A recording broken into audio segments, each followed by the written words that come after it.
अस्सलाम वालेकुम नाज़रीन, ख़बरुनि जो सिलसिलो जारी आहे। ख़बर शामिल कंदासीं कराची मां। PS97 जे आज़ाद उम्मीदवार पीर बख्श बुरफत चयो त मां तक तां खटे ई सीट बिलावल भुट्टो खे गिफ्ट कंदुसि। इन चयो त हिन PS97 NA 235 ते असांजे बुरफत बिरादरी जो तमामु घणो वोट बैग आहे।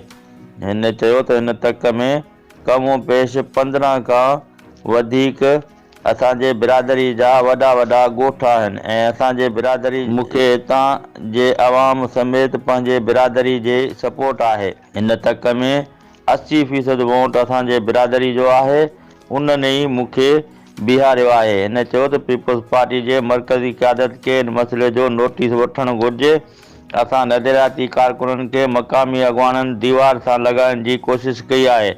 हमेशह केतिरनि सालनि खां असांखे नज़रअंदाज़ कयो पियो वञे। हमेशह धारिया माण्हू असांजे तक ते हाणे मुसलत कया विया आहिनि। बलदियाती इलेक्शन ऐं हिन जनरल इलेक्शन में बि असांखे मक़ामी माण्हुनि खे ऐं देरीना जियालनि खे नज़रअंदाज़ कयो वियो आहे।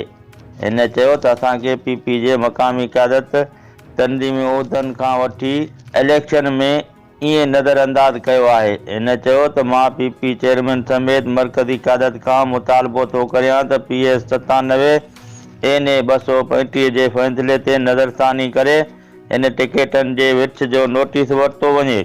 हिन चयो त कामयाबी माणे जे अवाम जी ख़िदमत कंदुसि ऐं कामयाबी हाणे असांजी मुक़दर बणिजी चुकी आहे। मूंखे हिन तक जे अवाम जी ऐं पंहिंजे बिरादरी समेत ॿियनि मुख़्तलिफ़ बिरादरियुनि जी हिमायत हासिलु आहे जन मूंखे वोट ऐं सपोर्ट जी बावर कराई आहे। मां हिन तक मां खटे हिन तक जे अवाम जो ख़िदमत करणु चाहियां थो, छो त मां हिन इलाइक़े जे अवाम जे तकलीफ़ुनि खां बख़ूबी वाक़ुफ़ु आहियां।